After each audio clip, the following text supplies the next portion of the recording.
The jungle was not silent that night. It was alive. Crickets screaming, frogs croaking, rain dripping from leaves after an earlier storm. But then came a sound that cut through everything. Sharp, high-pitched, and desperate. It wasn't just a cry, it was a scream, the kind that makes every hair on your arm stand on end. In the tiny village at the edge of the forest, people jolted awake. Mothers held their children back. Men grabbed torches, unsure whether to investigate or stay hidden. The sound came again. Faster this time, more frantic, almost human-like. No one spoke as they gathered at the edge of the tree line, the night heavy with mist and tension. What was making that sound out there? And why did it sound like it was begging for someone to come? When they finally saw what was crying, none of them would ever be the same.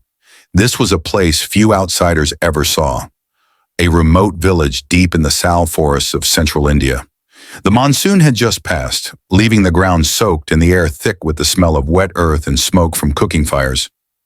Ravi, a young man barely in his 20s, had heard strange sounds in this forest before. Owls, hyenas, even the distant roar of a tiger. But this sound was different. Mira, the village school teacher, was the first to whisper, "It's not human, but it's not far." The villagers gathered quickly, debating under their breath. Was it a leopard? A trick? A spirit calling them deeper into the woods? Every second they waited, the cry grew weaker, as though whatever was making it was running out of time. Would they dare to follow? Their torches lit the path as they pushed into the jungle. When they finally found the source, the entire group froze. There, at the bottom of a muddy ditch, was a tiger cub, no older than 3 months. Its fur was slick with mud, its ribs showing with each breath. It struggled weakly, one paw bent at a wrong angle, its tiny cries echoing through the forest. Flies buzzed around its wounds. The smell of blood hung faintly in the damp air. Someone whispered, "Where is the mother?" Everyone turned toward the dark tree line. 2 faint glowing eyes stared back at them. No one moved at first. To get the cub out, they would have to go into the ditch. Chest-deep mud, slippery walls, and a terrified animal with claws still sharp enough to shred skin. Ravi stepped forward. "If we leave it, it will die before sunrise." The cub thrashed weakly at the sound of voices, splattering mud everywhere. Somewhere deeper in the forest, a low growl rumbled. Closer this time. Thunder rolled across the sky, and rain began to fall again, cold and heavy, soaking their clothes and nearly putting out their torches.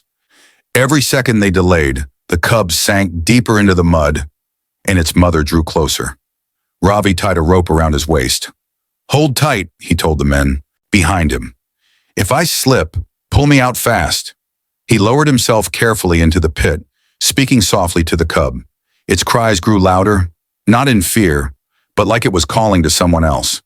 "Come on, little one," he murmured. "Let me help you." The cub lashed out, claws slicing through the air, narrowly missing his arm. They tried to loop a net under its belly, but just as they almost had it, the cub collapsed, exhausted. And then, from the trees behind them, came the sound of heavy breathing, a flash of stripes. The mother was circling them now. She growled deep and guttural, the kind of sound that vibrated through the ground. The villagers panicked. "Pull him up!" someone shouted, but Ravi stayed. "If I leave now, the cub will drown." Rain poured harder, water rising fast. Somewhere a branch snapped. One of the men screamed, certain the tiger was about to charge. The rescue was seconds away from being abandoned completely. But then, something no one expected happened. The mother tiger stepped fully into view. Her massive frame glistened in the rain, her eyes burning like molten gold. Everyone braced for an attack, but she didn't move. She sat. A soft, guttural chuff escaped her throat, a sound tiger experts know as a friendly call. The cub answered faintly. Mira whispered, "She's letting us help. She wants us to save her baby." The fear shifted to determination. Ravi reached forward, touching the cub for the first time. It didn't fight this time. Under the roar of the storm, Ravi lifted the tiny, mud-soaked body into the net. "Pull!" he shouted. The villagers heaved with all their strength, the net slipping dangerously as mud sucked at their feet. For one terrifying second, the cub almost fell back in, but a second rope caught it just in time. Above them, the mother tiger let out a roar so loud it seemed to shake the forest, but there was no anger in it. Ravi climbed out, collapsing on the ground as the ditch filled completely with rainwater. The cub lay limp but breathing. Mira covered it with her shawl, rubbing its tiny body to keep it awake. By the time the forest guards arrived, the cub was barely conscious but alive. They cleaned its wounds, splinted its twisted paw, and placed it in a safe crate until morning. The next day, as mist rose from the ground, they carried it back to the edge of the forest. The mother was waiting. When they opened the crate, the cub limped out, gave one last cry, and the tigress stepped forward, picking it up gently by the scruff. Without a sound, she melted back into the jungle. No one spoke for a long time. That night, the villagers lit candles outside their huts. Fear had turned into reverence. Ravi whispered to Mira, "We went in as strangers, but tonight we were chosen to protect." The jungle seemed quieter, calmer, as if grateful. The question lingers even now. If a scream in the night called for you, would you follow it? News of the rescue spreads fast. By noon, villagers from surrounding hamlets arrived to see Ravi, the young man who risked his life. Some praise him, others scold him. "You should never have gone into the forest at night," an elder warns. "You could have brought the tiger into the village." Fear ripples through the crowd.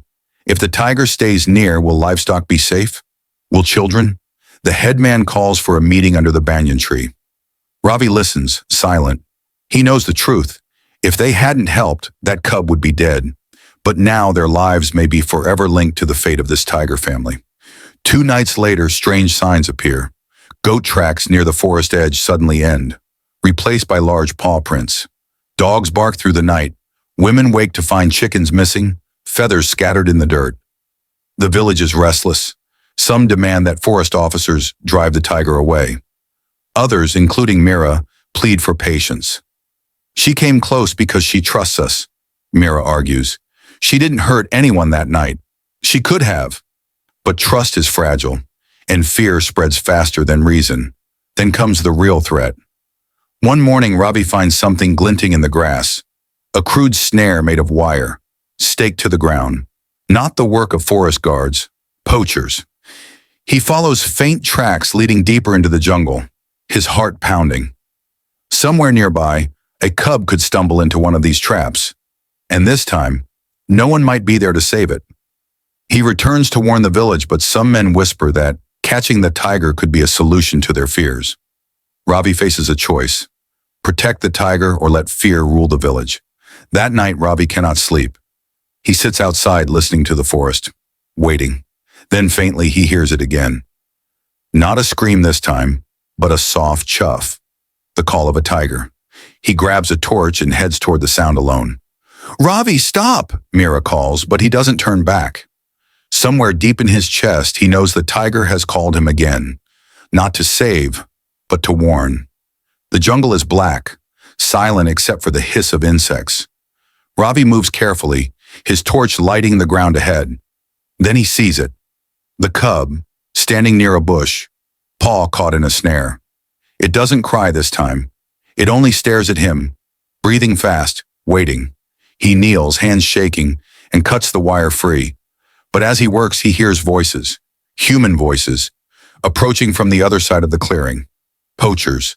3 men step into the clearing, holding crude spears and a gun. "What are you doing here?" one sneers. Ravi steps in front of the cub, his heart racing. "Leave it," he says. "Go back." They laugh. "Move aside, boy. That cub is worth money." Then from the darkness, a roar splits the night. The mother tiger bursts into view, her massive form glowing orange in the firelight. The men freeze, fear flashing across their faces. The poachers back away slowly, but one raises the gun, hands trembling. Ravi shouts, "Don't shoot!" and throws his torch to the ground, plunging them into darkness. The tiger roars again, closer this time. The men flee into the forest, leaving their weapons behind. Ravi stands frozen, the cub pressed against his leg. For a moment he thinks the tigress will turn on him, but instead she lowers her head and chuffs softly. Then she picks up her cub and disappears into the trees. When Ravi returns to the village, his clothes torn and muddy, the elders gather again. This time they are not angry, they are shaken. The forest guards confirm that poachers were seen fleeing toward another district, but the danger is not over. If the tiger family stays too close to the village, poachers will keep coming. The villagers must decide, will they live with the tiger or drive her away forever?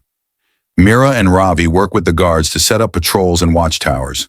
They dig trenches to protect livestock, teach children to stay away from the forest edge, and leave safe water sources deeper inside the jungle so the tigress won't come too close. It is the first time the village has worked together like this, fear turning into cooperation. Days pass. The forest feels safer. One morning, tracks appear near the river. Fresh, small, playful. The cub is alive and thriving. Weeks later, Ravi sits by the river at dawn, waiting. The mist parts slowly. On the far bank, a tigress steps out, larger, healthier than before. Beside her, the cub, no longer limping, bounding ahead playfully. For a moment, she looks across the river at Ravi. Then she chuffs, a low, soft sound of recognition. And just like that, she turns and disappears into the sal trees, her cub following. The jungle swallows them whole, leaving only silence. But in that silence, Ravi feels something shift. Fear replaced by respect. Distance replaced by connection. In the weeks that follow, the village changes. Instead of fearing the forest, they begin to protect it. Children learn the story of the night the cub screamed, not as a tale of terror, but of courage. Mira smiles when she sees Ravi teaching them how to read tracks, how to know when a tiger's near. For the first time, the line between man and the wild feels less like a wall and more like a bridge. And somewhere, in the depths of the jungle, a mother tiger raises her cub, alive, strong, and free. Because one village listened to a cry in the night. Just when peace feels secure, a ranger rushes into the village with urgent news. Another poaching camp has been found, he says grimly. And they weren't just after tigers. They had leopard skins, pangolin scales, even snare traps big enough for elephants. Fear returns, heavier than before. The villagers realize that protecting one tiger family isn't enough. The whole forest is under threat. Ravi feels the weight of it. If they saved the cub just for it to grow up in a dying jungle, what was the point? At the next village council, Ravi stands up and makes a bold suggestion. We should form our own protection team, he declares. Some laugh. We are farmers, not soldiers, one man scoffs. But Mira speaks up. We are the first line of defense. We know this land better than anyone. If we wait for the government to protect it, the forest will be gone before help arrives. Slowly, heads begin to nod. For the first time, the village agrees to act as guardians, not just of their homes, but of the entire jungle. The first night, Ravi leads a group of volunteers along the forest edge. It is terrifying. Every rustle, every shadow could be a predator, or worse, a poacher. Then deep in the night, they hear it, the distant roar of the tigress, rolling like thunder. But this time, it doesn't sound like a warning. It sounds like a claim. She's telling them this is her land, Ravi whispers. Something shifts in the men's faces, pride replacing fear. Weeks later, the villagers witness something few humans ever see. At dawn, near the riverbank, they watch from a distance as the young cub stalks a wild boar. The chase is clumsy, but successful, a rite of passage for the growing tiger. For Ravi, it feels like watching a child take its first steps. This forest is alive again, Mira says quietly, and so are we. Months pass, and the tale of the crying cub spreads beyond the village. Journalists arrive, wildlife officers visit, even school children from nearby towns come to hear the story. Ravi becomes a quiet hero, reluctant but respected. And deep in the jungle, the tigress raises not just one cub, but a new litter. The forest echoes with new roars, the sound of a future secured.